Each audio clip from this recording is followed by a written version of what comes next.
By standing in our truth fiercely, we become the life force of change. It unlocks our self worth, fuels our confidence, and empowers us to ignite transformation in others. Welcome to I'm the Change podcast, that is a mission to bring you stories packed with strength, courage, self accountability, revamped self worth, revealing the battles won by defeating self doubt several times, and have dedicated their lives, time, passion to light path for others. These stories leave you with insights, inspirations, possibility, hope, and very much required for this busy, divided, overloaded, conflicted world. The podcast is dedicated for all the coaches out there with simple message to own their story and raise their self-worth. Welcome to another inspiring episode of this podcast. Today we are honored to be joined by Rohit Bahl, the founder of Empowering Souls. Rohit is not just a coach and a mentor. He's a passionate advocate for personal transformation and holistic well-being. Through his work at Empowering Souls, Rohit has touched countless lives, guiding individuals to discover their passion, their purpose, building resilience, and leading more meaningfully. Rohit's journey is a testament to power of self-discovery and growth. With years of experience in personal development, he combines practical tools with deep empathy to help people overcome challenges and achieve their goals. Whether it is through one to one coaching, workshops, or motivational talks, Rohit's unique approach empowers people to break free from limitations, step into their potential. And in today's conversation, we'll explore Rohit's personal story, something very special, the inspiration behind empowering souls and his vision for creating positive change in this world. We'll also dive into actionable tips for everyone seeking to improve their mindset, find balance, and live with greater purpose. So let's get started. This episode is, I'm sure, going to be filled with a lot of wisdom, inspiration, and practical advice. Without further ado, let's welcome Rohit. Welcome, Rohit, to this very special episode. Thank you so much, Jaya. That was indeed a very long and very touching introduction. Thanks so much. I hope I'm able to live up to the expectations now that you've raised the bar. Well, I do want to tell you that I don't have any expectations. I just feel this is your space, and we are just talking about your story. I have heard briefly about your story, and I know how much grit and strength it needed for you to come so far. So I was totally inspired the day we spoke very briefly, and I was interested to know more because I could quickly gather a lot of lessons of strengths through all that you have shared with me that day. So, welcome to this podcast, I'm the Change. And my first question to you is, what's your change story? Before I begin and answer that, thank you for inviting me over because I must share that I haven't really very openly shared about my personal story in any public forum yet. Maybe in bits and parts, but not a little more to that, which probably I would be sharing, possibly be sharing here. So thanks for that opportunity. And yeah, it's a very long question that you've asked in a very simple few words. What is the change story? It's a long story, but if I could just begin from the start and just share about how my journey's been, and you could come in wherever you feel appropriate. If I'm going off track, please do stop me in between, let me know, and I will come back to point. So yeah, so basically, I was born and brought up in a defense environment. My dad was in the Air Force; he was a pilot. So typically, how defense kids grow up, being transferred from one place to the other, always moving around. I was I would say, a complete sports person. I was complete an outdoor person. I would just not want to sit in one place. And that's what my nature was. That's what my personality was. I was very good at sports. So by God's grace, I used to play a lot of sports, take part in a lot of competitions. I had only two passions at that point in time. One was sailing and the other was flying. So as soon as my school, got over, I straight away went and I applied for joining the Merchant Navy. By God's grace, I came. Actually, I remember it was a proud moment for me and the family because I stood third amongst, I think, 2,500 people back then. I'm talking about 1995. So it's been a long journey. That was 30 years back. And I started and I got selected and I went through my pre-sea training. And then I started sailing in the Gulf of Mexico region. It was a Singaporean-based company. They had a subsidiary in US. So, for a youngster, suddenly your dream comes true and you've got everything on the platter. And that's when reality hits that, man proposes, God disposes. Maybe the divine had different plans for me that time. And I met with an accident, and post that, the life changed completely. This I was was actually on the ship. so on the ship, it got worse, but I was here on a bike. It Okay. happened. And Mm. then after that, I did try to, after recovering a little bit, I did try to go back again. But because of the physical labor, it got really worse. I was actually, so I had to sign off on medical grounds. And I was literally bedridden for almost 3.5 to 4 years. And there is not even an iota of exaggeration here. So those 3.5 to 4 years was a very, very tough period. Initially, you always, and I was very young. I was really young. So Mm. initially, you just can't digest so much that has happened from being somebody who can't sit in one place to somebody who's, forced to lie down on bed. It was a What tough. was the age bracket that time? What were I you? was almost, I was a little over 20. So sailed for about 3 to 4 years. I Oh. started sailing as soon as I touched 18. So I passed my school, and the minute my board results came out, I was the first person to get employed by an international company at that time out of the Mm. entire school. So after I was bedridden, while of course the journey began of trying to find and go to the best of doctors and anything and everything under the sun, Jaya, that you can think of, me and my family did. Went to the US, epidural, steroidal injections, traction, physiotherapy, rehabilitation, acupressure, acupuncture, and you name it, and I did everything that one could think of. So Mm. that was the time I did my graduation while I was lying down on bed. And I remember I did it from Delhi University. Fortunately, I had decent marks, so I was enrolled in a good school in Delhi, a good I college. mean, help me understand that period. You're bedridden and you're doing your studies. How did that work out? Tell me more. Was on bed. I was, of course, the entire focus was on getting well, but there wasn't much happening. And since my navy was out, and I was told by the doctors that it's not advisable and not a pragmatic decision to go back to the navy, I knew I had to start my career afresh. So since I had to start, I got enrolled, got selected in Bhagat Singh College, which is Delhi University, and I started my classes. Took medical permission from the professors and the college, saying that I can't really attend the classes, but I still will do self study at home. And Mm. I actually cleared my graduation. I remember the examination days when we had to clear. My mom drove me to the college. I was given a separate room where I was lying down on a mattress on the floor, and I was assigned by the university a person who was a writer, and he was writing, I was dictating while lying down on the floor. And that's how I cleared my exams. So I did become a graduate. Of course, then I did my MBA also from IMI, but that's a different story. That is really, again, a testimonial of not giving up. Even if it's sounding easy at this moment, I can imagine that it wasn't really easy to go through that period. What were some of your emotions? How were you thinking? How people are looking at you? What was going on looking at your peers? Tell me more about your emotional journey at that moment. That time it was pretty bad. It was quite devastating, honestly. Firstly, to deal with the fact that what is your passion, you can't do it anymore. Because as I mentioned, there were two passions. One was sailing, the other was flying. Mm.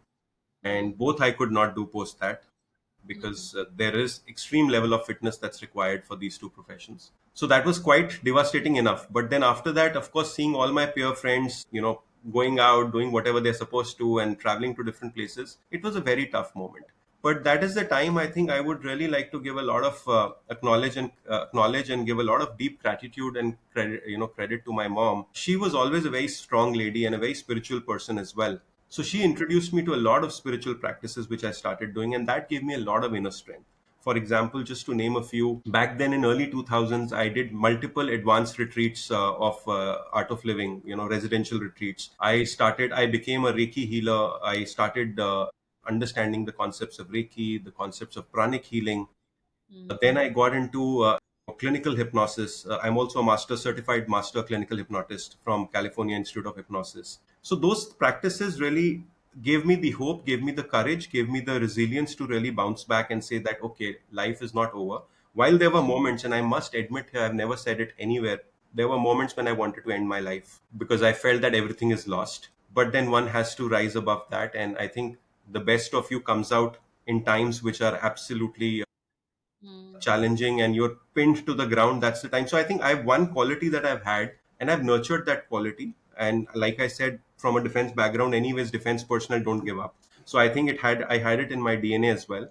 Mm. From my dad in terms of being a really strong person, but from my mom also being a very spiritually strong person. So I think So I what never gave up. What were some of the conversations you were having with yourself while there was a lot of support available? But how were you talking to yourself at that moment? So it's a very important and a very deep question that you've asked me, Jay. And if I can be very honest, initially it wasn't good. The self talk initially wasn't good. For a long time, I could not accept the fact that it's happened. While I might say so, and today it's much easier for me to say whatever I might. But during the time when it was happening, I was too young to process what was happening. Right. Today, in retrospect, it's easier for me because I'm much older and a lot of life we all have seen. But Yes. that time, for the initial some time, could be months, could be even years, it Hmm. wasn't very positive. And I'll tell you, it used to fluctuate actually. I would go positive and I would say I'll beat this no matter what. But then when I would be getting better, something or the other would happen. And you call it fate, you call it destiny, I don't know. You call it karma, I don't know. But something would happen and I would again be laid up on bed. So, for Hmm. example, I've been going through 3, 4, 5 months of rigorous rehabilitation and I would get better and there are signs of improvement. Now, I'm crossing a road when I got a little better. I'm just crossing a road and some car would come and hit me slightly and I would fall down and that would bring me back to day one. Then I would Hmm. again build up and get better and all, and I would slip in the bathroom. So there Hmm. were streak of events that happened which kind of kept pulling me back and not letting me recover. The Hmm. reason I still don't know. But the Hmm. point is that yes, eventually came a point, a breaking point where I said, no, enough is enough. And I have to turn things around no matter what. And that, Hmm. despite all the treatments, I think eventually what really got me out of it was yoga. Hmm.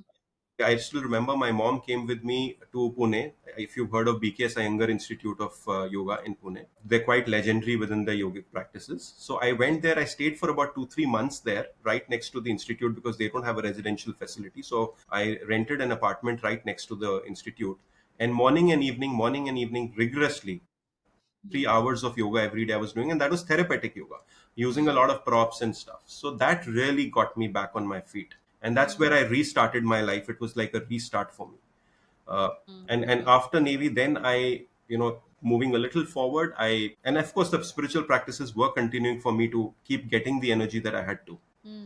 Then I joined Genpact. I worked with them for a couple of years. And I joined Genpact used to be Jekis back then, G Capital International Services. Now it's Genpact.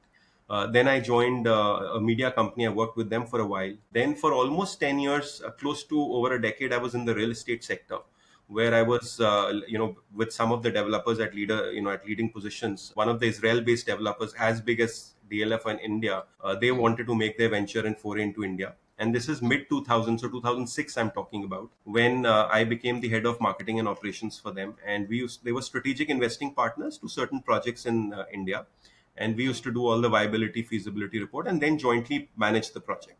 2008, when the Lehman Brothers went down, they had a huge exposure in that bank, and there was, if you would recall, there was a complete economic recession that time. So India was not a priority for them anymore. They had a lot of projects in US, Cyprus, in Israel itself. So the funding stopped and we started faltering and things went a little downwards. Nonetheless, I stuck around with them for about good 3+ years, 4 years. Then I moved on to Bharti Group, the Airtel Group. I was the group head commercial sales for the real estate arm of Airtel Group, which is called Bharti Realty. So I was there. But as I said, challenges have always been a part of my life. While this period of after recovering from yoga to this period of I mentioned till about 2011, 12, 2009, I got married.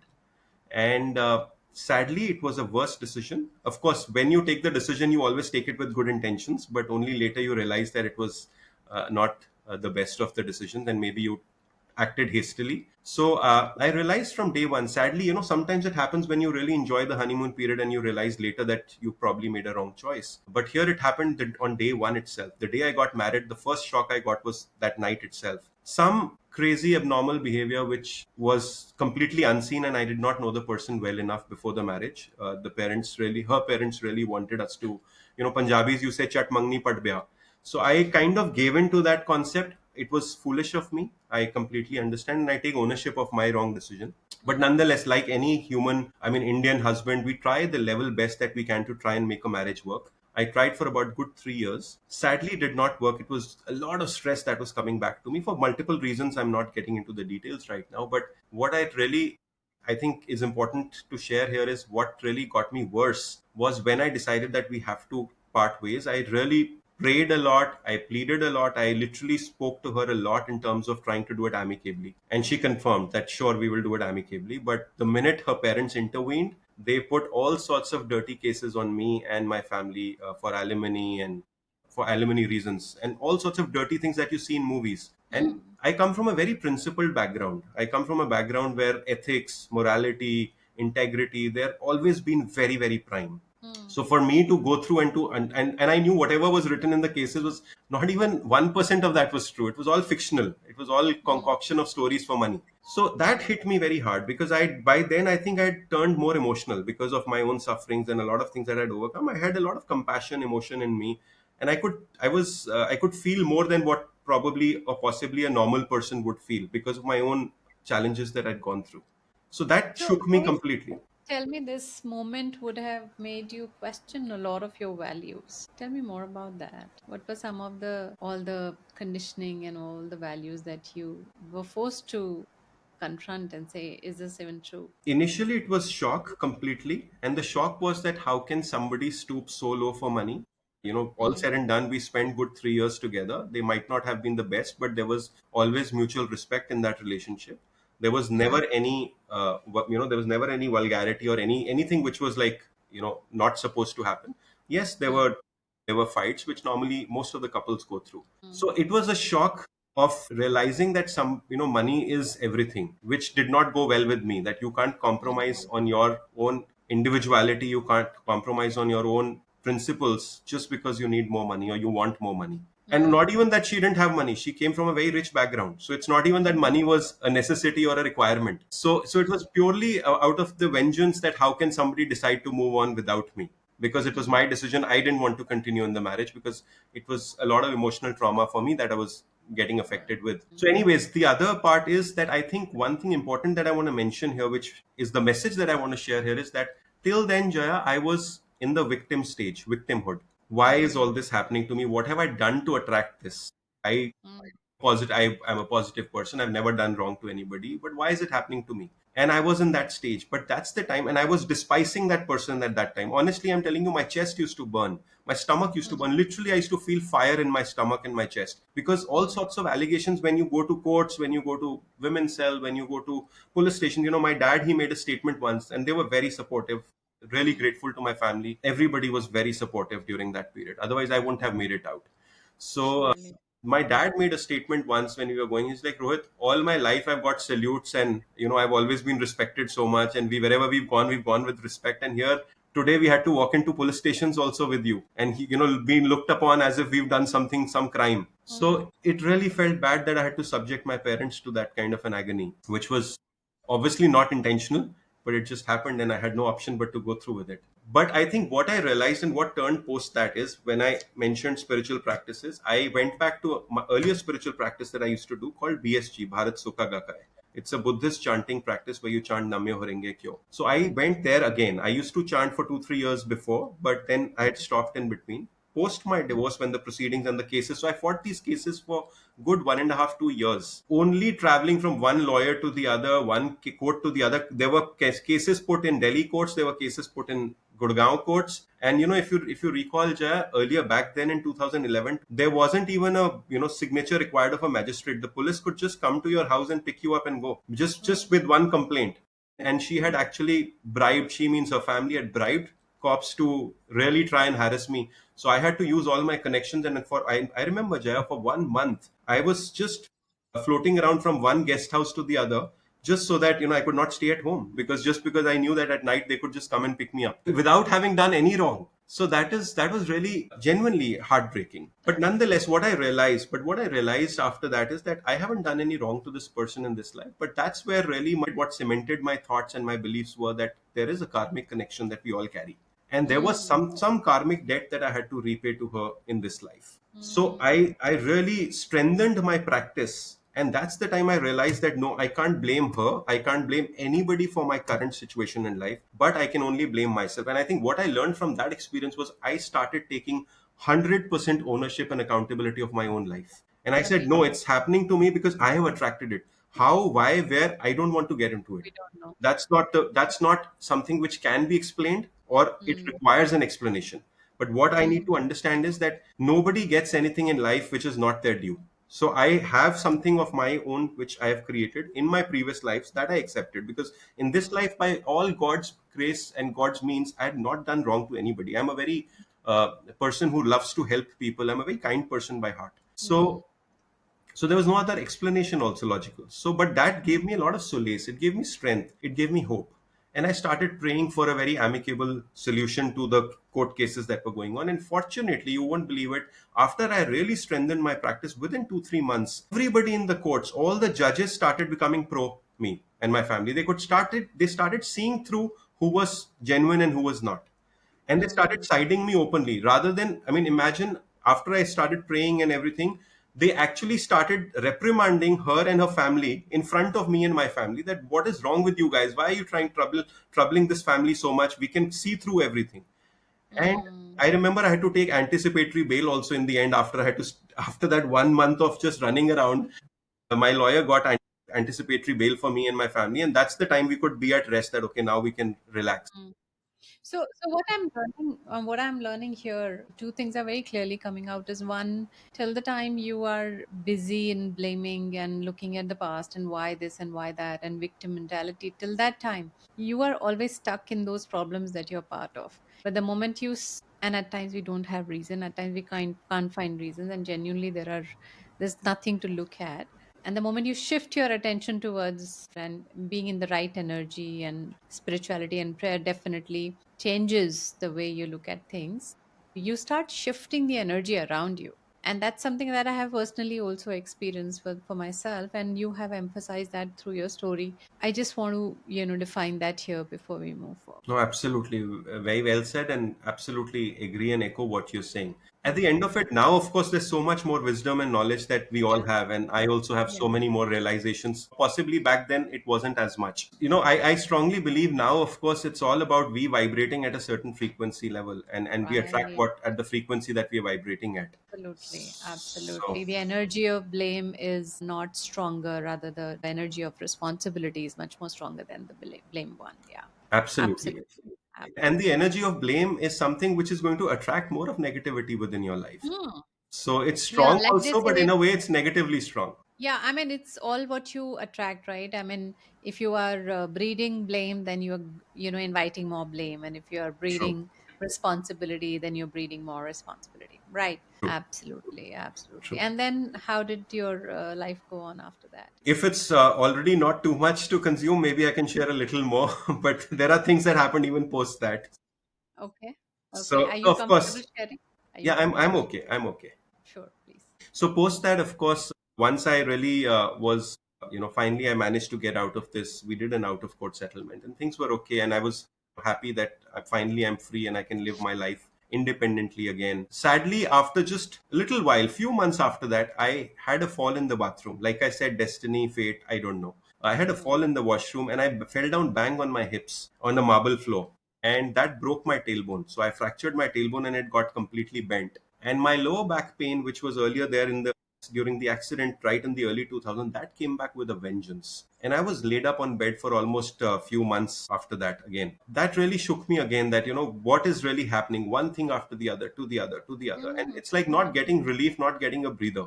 But I think Mm. out of all of this, now when I look at it in retrospect, Mm. I just feel more strong. I just feel very powerful right now. So it's not like I'm Mm. sulking with because of what happened. Yes, back then for some time I did, but I realized Mm. that every time I was pinned down on the ground, I emerged much stronger.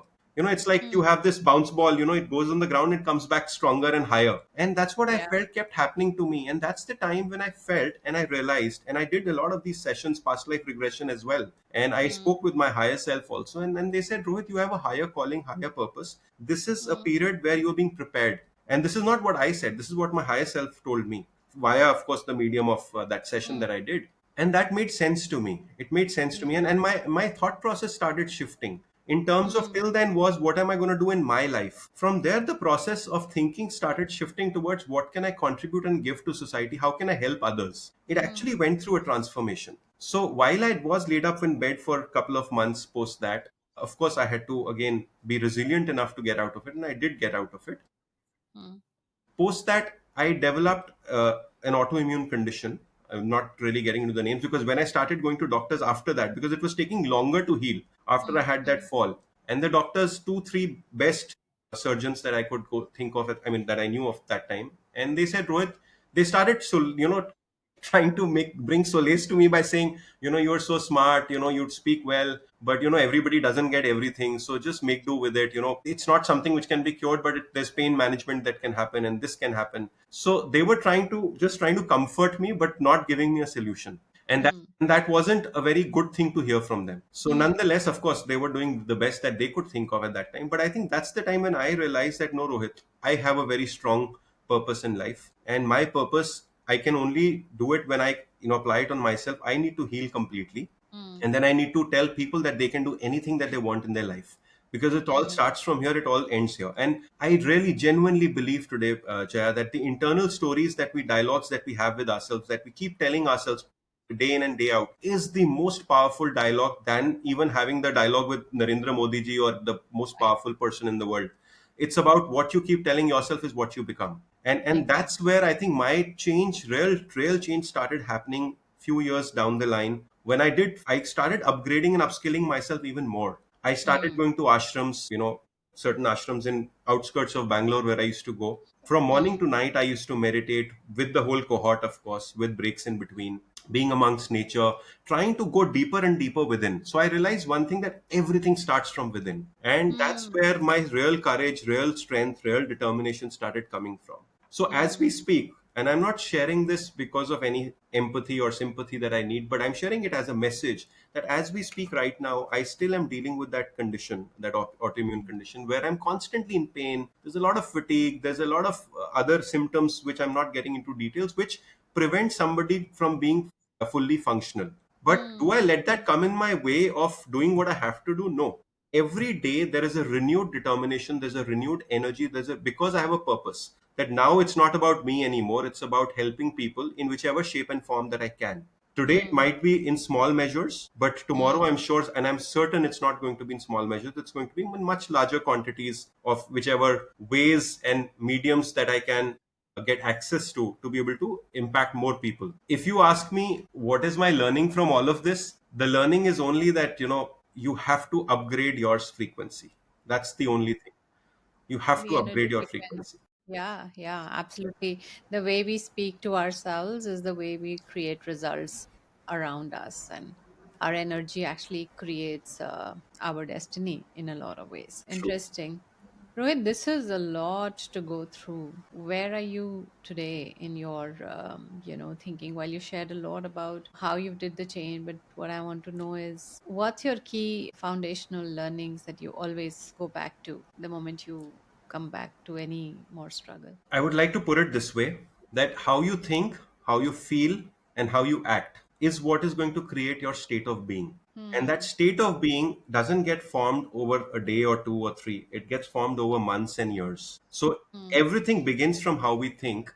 And this is for the larger audience out there as well. And once Hmm. you create a state of being over a period of time, that state of being creates your personality. Hmm. And when we say, somebody is always grumpy, somebody is always, it's a personality that we've created, and that personality is creating your personality every second. So sorry, it's Hmm. creating your personal reality every second. So Personal if you reality. reverse, if you reverse engineer, let's say wherever we are, and that's what I share with a lot of my other people that I mentor sometimes, and in coaching on the side, not during the coaching, but post coaching when we have dialogues, I always say that we need to reverse engineer. If you have a certain reality and you want to change it to whatever, from A to B or B to C or wherever, the point Hmm. is, how are you going to change that? All you can do is you can be very, very cognizant of changing your state of being. And how do you change your state of being? You can only change it by changing the way you think, the way you feel. And once you change the way you think and feel, automatically the subsequent actions that you take would be different. Yeah, and I think that's also confirming the point that it's not only about mind, it's also about holistic understanding and integration of ourselves to be able to live a life that we really want to live. It's not logic always. And how do you align your energies and your thinking and your intentions and your way of being? And everything needs to be in alignment to be able to live fully, as we say. Interesting, interesting. So, Rohit, if you have to give some advice to coaches today, and when did coaching happen to you? I'm very interested to know. How did coaching So happen to you. Sure, absolutely. So just before the coaching, I come to this question. Can I share a little more on this, which I had in mind, if it's okay? So Yes, yes, to please. your point, which you just mentioned, that it has to be a very holistic way. Absolutely, I agree with you. And just want to add one thing to that. Mm, That at the end of the day, and I believe in transformation. As coaches, we always talk about transformation, and I believe transformation starts. It's information to transformation. If you yeah. have enough knowledge, so knowledge is power. Self knowledge about self, which a lot of people don't, sadly, is Mm, self empowerment. Every time we think, we know that we are constantly thinking, right? Research says and science says, it's not me. Science says that on an average, every single day, there's a human being who has about 60 to 70,000 thoughts. Out of these mm, 60 to 70,000 thoughts, almost 90% are repetitive, which are same of what you thought yesterday or day before yesterday. And the mm, only thoughts, new thoughts, are about 5 to 10%. Now, what does that mean? There are 2 points I'm trying to make. First point is, we are all running on an autopilot. We don't realize it, but by the age of 30, 35, or 40, we are all running on an autopilot where our subconscious mind has taken over.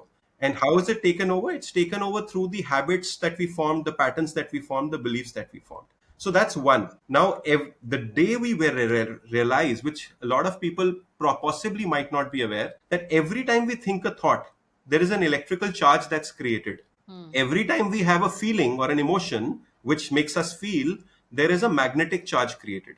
So mm, imagine we are constantly 24 by 7, 365 into the number of years that we are living. We are constantly thinking, feeling, thinking, feeling, thinking, feeling. What that mm, really means is that there is a constant electromagnetic field that's created around our body. And in spiritual circles, that is what is called as aura. If you've heard of aura, yeah, everybody talks about yeah, an energy field. It's actually scientific explanation that it is nothing yeah, else but your thoughts and feelings that's creating that.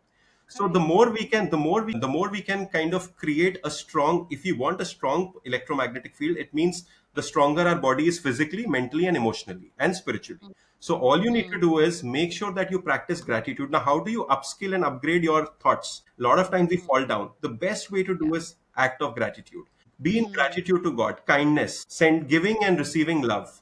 These are three yeah. ways of really powerfully upgrading your frequency instantly. Yeah, yeah, I fully So agree. I'm a big advocate of gratitude exercises, and I have seen a lot of difference in my own life by practicing gratitude, because I think that's the best way of acceptance, isn't it? so Interesting. Yeah, yeah, finish your Yeah, thought. coming to your question that you'd asked, how did coaching Mm, happen and all. So last 4 5 years, I was constantly toying with the idea that I want to do something where, so mm, post my real estate, I became one of the founders of a tech startup where we were automating the recruitment process. So everybody okay. talks about AI now, but back in 2015, we started developing the product. In 2017, we launched in the market. Like right now, we are talking the eyeball move. So it was a video interviewing platform with detailed Mm, cognitive evaluation. So your mm, eyeball movements, choice of words, the tonal fluctuations, the facial mm, expressions, all of that would get captured. In real time, a detailed personality report would be generated, which would, with 48 different attributes. And the premise of that was the 5 factor model theory. To be more mm, specific, the ocean principle within that. mm, So most of mm, the large companies were using our technology for their hiring processes, like Infosys, Wipro, ICICI, Lombard, Prudential, mm, sorry. A mm, lot of all the top companies in the retail sector, all the companies, retail giants that you can think of, are using our technology. So mm, that's what we were doing. But I was constantly toying with the idea that I want to do something where I can make a difference or create an impact. And that's when I finally, but there was a block, Jay. I have to share. If I have to be authentic, I have to be fully authentic. One thing that was coming in my mind to take a step forward was that if I'm not fully healed and I'm dealing with a health condition myself, how will I be able to inspire somebody else? That was a real thing that used to bother me. And that mm, got broken finally about 3 years back by talking to two, three of my very close friends, and of course, my wife.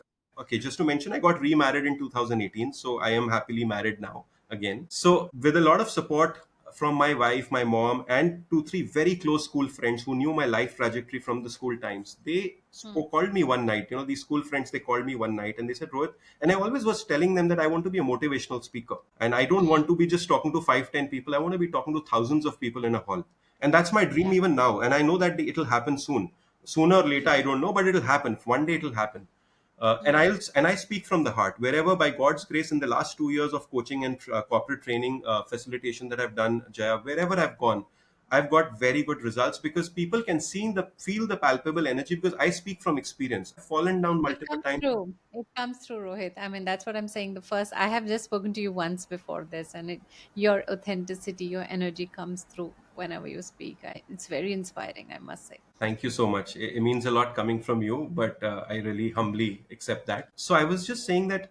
So they one night called me and they said, Rohit, we just had a word we discussed about your life case with one of our mentors.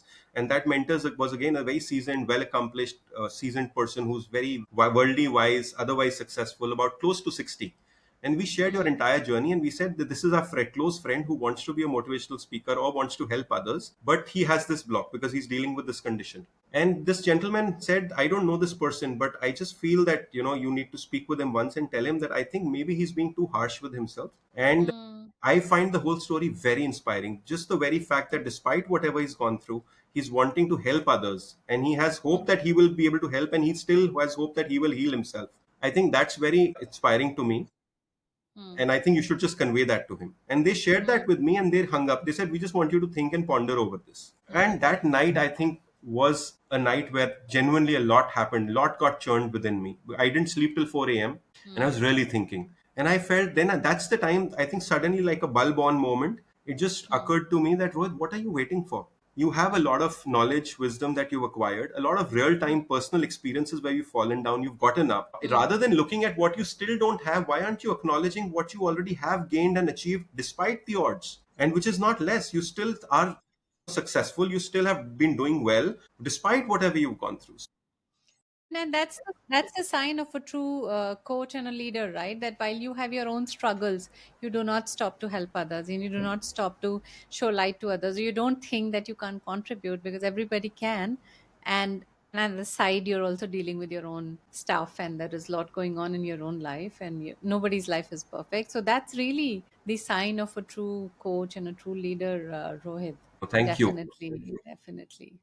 So what got cemented, Jaya, was that after this, I went to one of my mentors and I shared bare chested, I shared bare heart, I shared everything that was in my mind. And she told me, she said the same what my friends and the other gentlemen had said, that Rohit, and what you just said actually, she said exactly this, Rohit. And she's also be into coaching and she does a lot of healing. She's a master NLP practitioner, one of the senior most in the country. And she said, Rohit, honestly, most of the people who are into healing or who are into coaching, they're all dealing with their own challenges also in life. None of their lives are picture perfect as you are thinking. So what is stopping you? You should just plunge into it. And that opened my mind to a new horizon and a new future. And that's the day I decided that I'm not waiting anymore.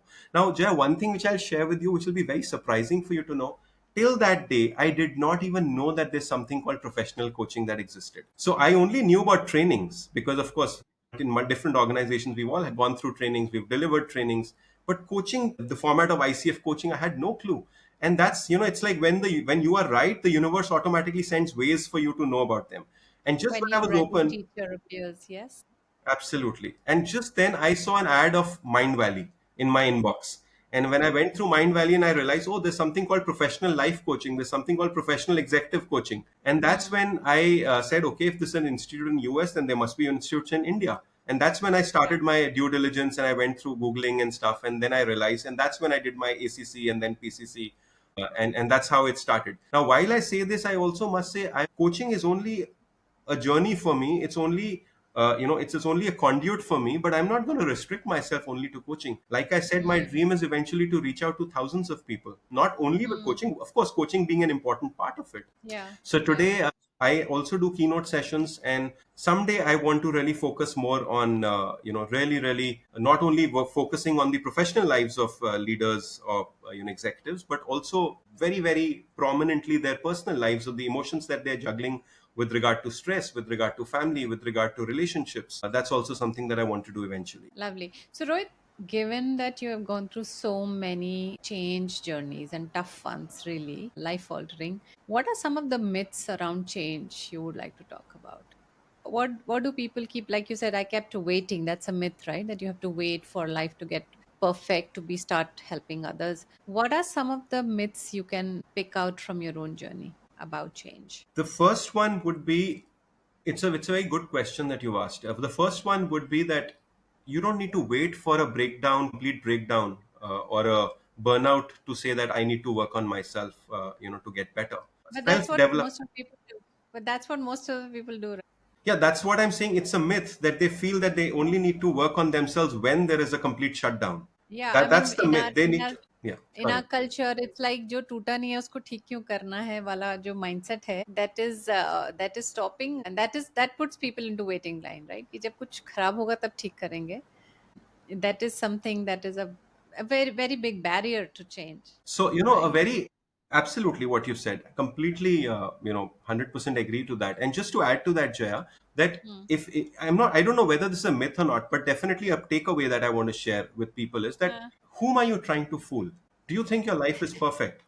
And just introspect. You don't need to go and tell anybody else. Just do a quick barometer check with yourself with regards to four mm, areas of your life. Health, mm, out of 10, where do you rate yourself health? Relationships, mm, out of 10, where do you rate yourself? mm, On career, where do you rate yourself? On money. And if you are on all parameters or all four areas, if you are above 7, 7.5, 8, then yes, you are in a good space in life. Maybe you mm, don't as much need to do, but if you're at 5, if you're at 4, if you're at 3, if you're in any of the areas or in all of areas, you certainly need help. And that help you need to be open to receiving that help from wherever you feel you resonate with. But you can't be in a room and see an elephant and say that though there's no elephant. Yeah, and needing help doesn't make you weak, right? And it doesn't make you faulty, and it just being human to be needing help. Everybody needs help. Every successful person needs help. So that's also an important point around change, because a lot of times we hesitate to ask for help because we think we'll come across something, my perceptions will change, people will judge me, and whatever. Absolutely. Right. Just to this, if you just to add again to what you've just said, every Mm. successful person, the champions out there, the sports personalities, the Yeah. celebrities who are in the film world or any area of life, where they're excelling, they all have their coaches with them. So it's Right. actually not a sign of weakness. It's to just become more powerful, more strong, and more focused on what you really need to do. Absolutely. And in fact, all my experience, all the senior CXOs that I coach, I see them at some point in time. What is holding them back is their hesitation to ask for help. And that has been my big learning in all my coaching, engagement, saying, hey, I think the problem is that they are hesitating to ask for help because they think they are the leaders, they can't ask for help. If they ask for help, they'll be looked upon, and people will think that they are not strong enough or they don't deserve their positions, whatever. There's so much internal unnecessary chatter that prevents them to ask for help. True. And bang on what you say. Is there anything else on the myth about the change? Just one more thing, and I don't know if you can call it a myth, but out of experience, I can say one thing: change doesn't happen overnight. And it's Yeah. if you really want to shift, and if you're very happy with where you are, so so Hmm. be it. We are all happy that you're happy. But if you feel you need to really change, I mean, one needs to change, then you need to be prepared to go through the uncertainty that comes along with change. I Hmm. took this from Dr. Joe Dispenza. I've been following him for the last 5 years. I do regularly his meditations as well. Another person who's my guru and mentor. So, and I highly recommend any of you out there, audience, if you're listening, if you're interested, read up his books. You Are the Placebo, Breaking the Habit of Being Yourself, Becoming Supernatural. Phenomenal Hmm. best-selling books, amazing. So he says it's called the river of change, and I take that Hmm. also. And that river of change, when you've really stepped into that zone of uncertainty, a lot of things, we are always tuned to wanting to know the outcome quickly. We're not happy in a space where we don't know what's next, how things would Yeah. shape up. But we need to become comfortable with the feeling of being uncomfortable. And that's where Yeah. true change happens. And in fact, that also brings out another myth that I don't need to change. I'm good. You can be in Oh, denial. You can absolutely. always you can always say not the right time to take action, but telling yourself that hey, nothing needs to be changed, life is good and everything is status quo itself is a myth. This is the biggest. Sorry, There is please. no point in time we are done till the time we are living. There's no point in time we can say that I don't need development or I don't need change or I don't need to look at something that can make me better. So I think that's coming out as a myth. This is the nail on the head that you've literally nailed it, because this is the biggest myth that all of us carry with us, that I don't need to change, whereas it's just truly the opposite of that, where you are the only, you means all of us including myself, Yeah. we are the ones who Yeah. need to change to bring about a change in our environment or society or Right. circumstances. So it begins with Right. us changing. It's somebody had made this quote that Earlier, I was knowledgeable, so I tried to change others. Today, I'm wise, so I changed myself. Myself. Yeah, absolutely, absolutely. So, Rohit, looking at the time, I want to ask you the last question. What are some of the books, resources, podcasts, website programs you would like to recommend to especially coaches to go to their next level of development? Books I already mentioned. I'll just repeat, share it again. That I would really urge you to read one, of course, The Power of Your Subconscious Mind by Dr. Joseph Murphy. Something that I'd read almost 18 years back, but I think I still read it because it just keeps getting reinforced. Beautiful book Mm, about understanding how our life gets created. It's like you have a choice. You want to create your life by default, or you want to live your life by default, or you want to live your life by design. So I would choose mm, the latter, live it by design, and you have the power to right, create it. So that's one. right. Second, of course, breaking the habit of being yourself, and you are the placebo from Dr. Joe Dispenza. And of course, there Mm, is the power of now, and a lot of other books. mm, But these are the few books that I think really are powerful, which can create a change. mm, With regard to something else in addition, I would just urge, if interested, please look up Ho'oponopono healing. It's just four mm, powerful sentences which have profound impact on healing oneself, not just physically, mentally, emotionally, financially, professionally, which is, I am sorry, please forgive me, thank you, I love you. These are I four love it. powerful sentences. Right, right, right. I have been looking at it and practicing it, and it really, really works on the energy level. Rohit, I don't want to finish this conversation. I want to have more conversation. Tell me more. Anything else? Just the last thing comes to your mind. I think I've shared quite a lot. Thank you. I really thoroughly enjoyed this conversation with you. I hope the audience also enjoy it. But yes, one thing that I still would like to share. Sorry, I don't want to get into that pravachan mode, but just one thing that I've learned, which is helping me a lot, and I think it might help Mm, others as well, is be self-aware. And self-aware mm, on a day to, and what I've done, what I initially did, now I don't need to because I've got attuned and habitual of it, but I still mm, sometimes do, is that keep an alarm for every 2 hours, and every mm, 2 hours, and every 2 hours when the alarm rings, just quickly do a self check of your frequency that time. What are you feeling? Are you feeling happy, elated, joy, kindness, love, or are you feeling sad about anything? Sad, depressed, mm, or maybe hurtful, maybe any negative emotion. And if there is, just quickly change that up, elevate that. mm, Because feel, mm, I call it four buttons: feelings, thoughts, beliefs, actions. Again, from another mentor that I took: feelings, thoughts, mm, belief, actions, FTBA. Actions, of course, are mm, subsequent to the feelings, thought, beliefs. So do a self check of how you are feeling, how you are thinking, how you are believing, and that will certainly change your life over a period of time. Interesting. Very interesting. Great. So I think it's time for us to conclude this conversation, but I'm sure there is a lot we can continue talking and learning from you, Rohit. Thank you so much for your time and vulnerability and sharing the details of your journey. I hope the listeners take some inspiration, take some action, or really make some change in their own personal journeys. And we thank you for contributing back to this world for more inspiration and hope. Thank you so much, Jaya. Thanks for calling me, and pleasure to be talking to you. Thank you.